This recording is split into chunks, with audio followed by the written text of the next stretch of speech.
came to America, one of the great rabbis in Jerusalem, Bill Schwartz, said to me, he said, when you go to the States, you really need to speak to the Noachides, because this is happening right now, where the nations of the world are looking at the truth. They're saying, we've been sold something that's not true, and now we're open to hearing.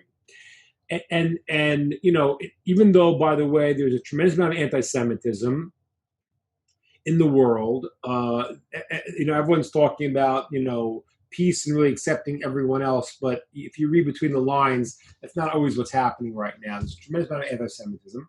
However, the idea of a world where people are allowed to and supposed to hear each other speak and allow each other to speak, that's created a new dynamic. And people all of a sudden, like yourselves, looking and saying, wait a minute, the stuff we've heard before is not true. And what is the truth? And, and I was like, especially people coming from a Christian background, when Christianity started, so during the Roman times, the nations of the world had many, many gods. They're polytheists. They thought the Jews were crazy because they talked about one God that you couldn't see. They said, you have one God, you can't even see him? We have millions and we can see them all. We have statues. So the ancient world, could have an idea, okay, let's get it down to three, let's get it. Modern thinking people really are monotheists today. And that was the contribution that Abraham brought into the world by teaching this. And now most people really feel that. And people who grew up in other societies that have made these combinations, and they're taught in school, if you question this, ideas, then you're bad. So that silenced people for years. I've had many people have come to me from other religions, and they said, I was afraid because I was taught this in school. If I ask questions, I'm going to hell. And now people are starting to ask questions, and they're finding out that the answer, the things they've been twisting their brain to try to make sense, didn't make sense, is so simple. It is simple. Yes, there is a Bible. There is the Torah. God gave a Torah, and you can't go and say we're putting part 2, which contradicts part 1, when part 1 says it can never be changed.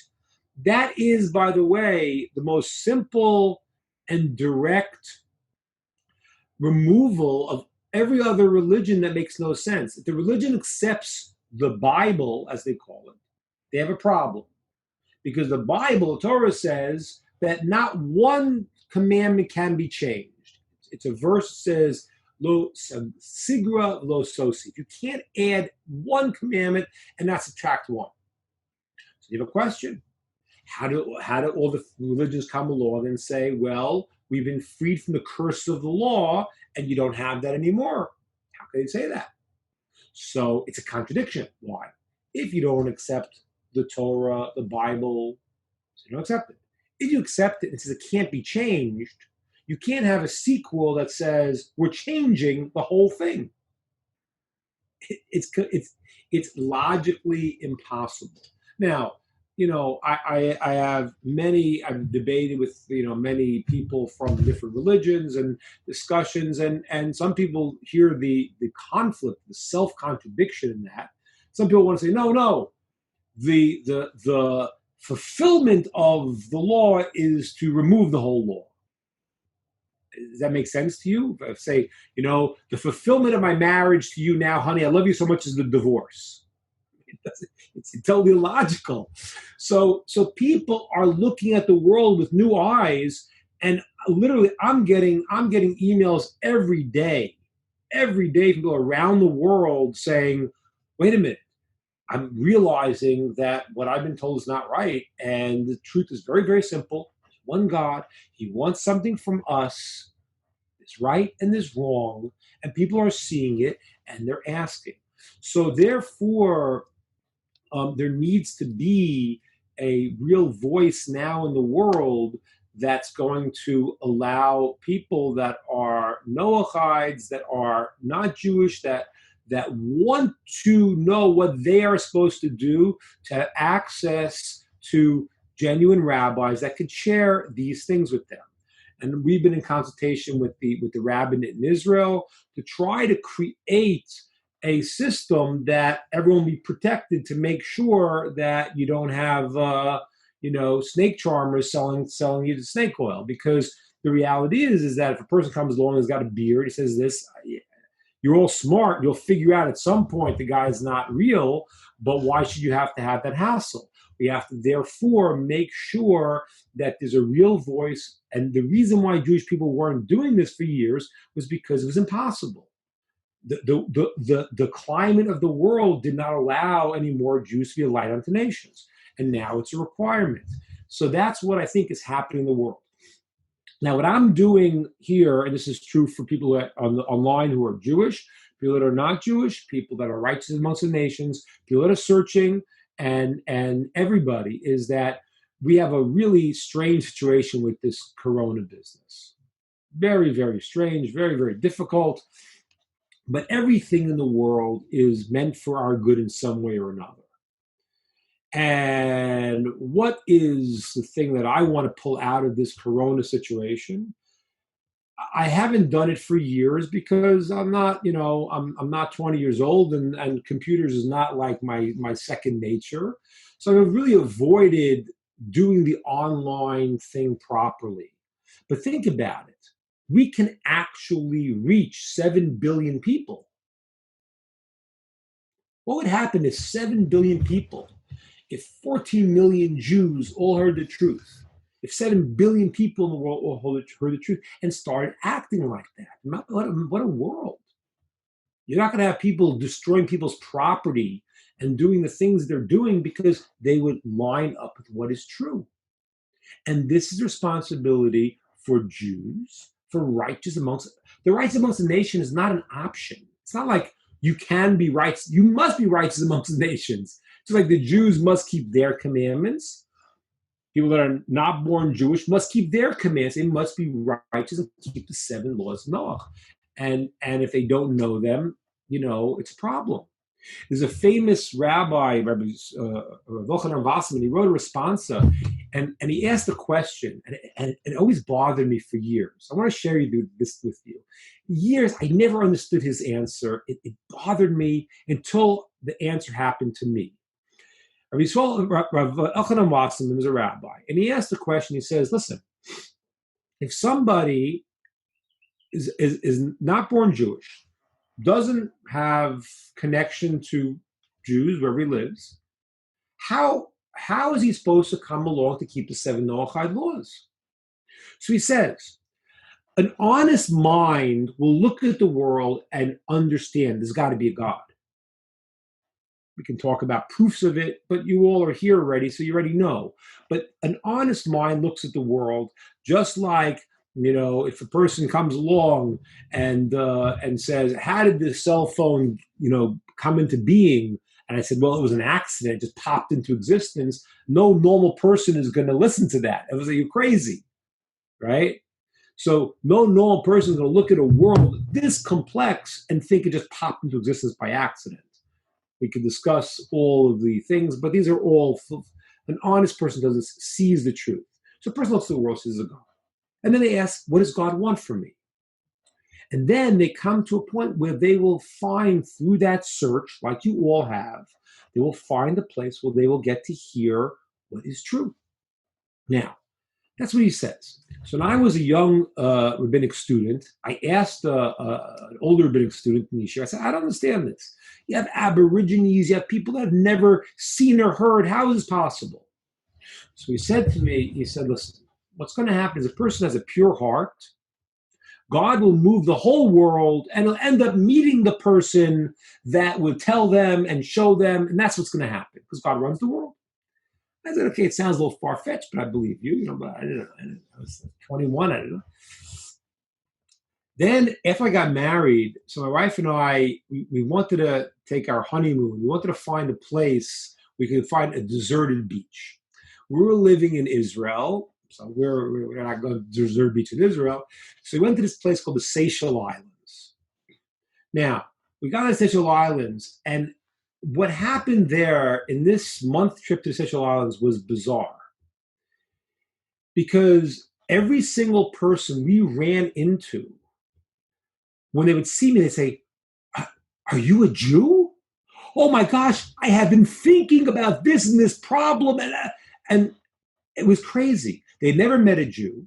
And every single person, every place we went to, one after another, people were like, "I've been waiting to ask this question to someone who's Jewish."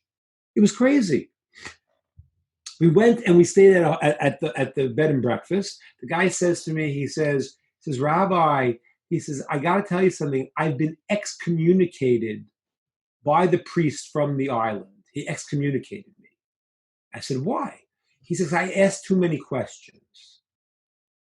So I said, in the Jewish religion, the more questions you ask, the better you are. we like more questions. More questions is a sign that you're thinking. And he said, "Really?" And then he ruined my honeymoon because he asked me questions 24/7. He kept banging on my list, asking me more questions. Terrible. So that's what's going on in the world right now. So it's true for the nations of the world. It's true for the Jewish people, because I got to tell you, and I'm going to be frank with you all here. If you look at the Jewish situation and you're looking from the outside, you're probably very confused, because you look at Jews who have made up a new religion. And there's the polemics. I'm not saying I don't love them. I'm not saying that they're not Jewish by birth, but when you change the Torah, it's a different religion. If you come and you say, "Well, I'm going to reform Judaism and make it something else," okay, fine, you made up a new religion. Why do you want to keep it called Judaism? I guess because I don't know, it sells. You feel like you're, but it's not true. You can't go and change it. If you change it, then it's not it. It's something else. If you've reformed it, or you believed it was going to fall apart and you need to conserve it, all of these rationales are a different religion. They don't believe the same thing, and therefore you have a big political problem, because you have many Jews who are in America who are members who do not keep the laws of the Torah. They're very wonderful people. They have mean well, but they're not guided properly. And they support ideas, both politically, socially, spiritually, that are completely counter to Torah belief.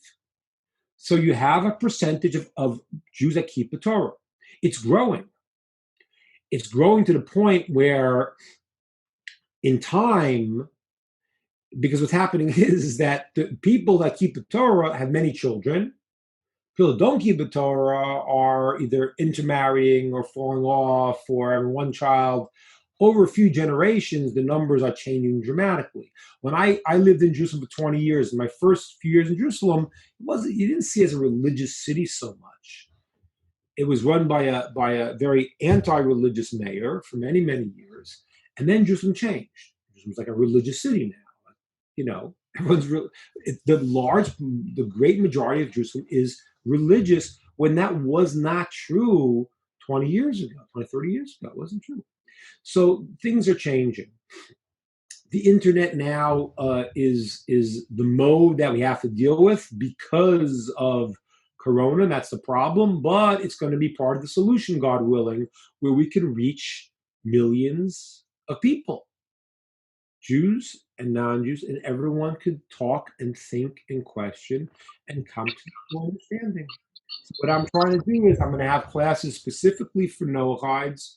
God willing, if we create the group and it grows, we've been discussing about having, we can get out of Corona, a large retreat. At the time, we would talk about the date of Cheshvan, the time of the month that the flood was stopped. The flood ceased, the end of the flood, and the 27th of Cheshvan. Have a retreat then. Jews, everyone, non-Jews, right? Everyone could hear and talk and think. So now we're trying to really create an online experience, and hopefully once we get the people, when we're able to go and connect in person, we'll be able to do that too, God willing. Rabbi, I have something I would like to add to that, because I've recorded that. I want to make a separate video out of that information you just put out. It's very important. Sure. The second thing, I want to add to this is your community, your Orthodox Jewish community, and other Orthodox Jews around the world. It's very imperative that they are also involved. Right. They're not teaching their face, their input, their neshama, their soul, and every part of that is an important part of helping to communicate this light to the nations. Yeah. And that's why I want to encourage everyone that is Jewish to participate in this. I don't even want to call it an experiment because I think it's the new age of Mashiach that's here. And that's why what the words that you said were absolutely perfect for this situation. Well, thank you. I appreciate it. And I think that, there should be certain things that would be, you know, programmed to different audiences, and then there's things that everyone has to be involved Correct. in. And then there's relationship that has to be built here. And my community. I mean, right now what I'm doing is I merited for many years, the past 11 years, to set up a synagogue, the Kehillah. It's a wonderful place. And now I am moving towards maybe going more global, God willing, and members of my synagogue I have a very close relationship who will continue and join us in a more global type of way to reach people beyond our local community, but to reach people around the world.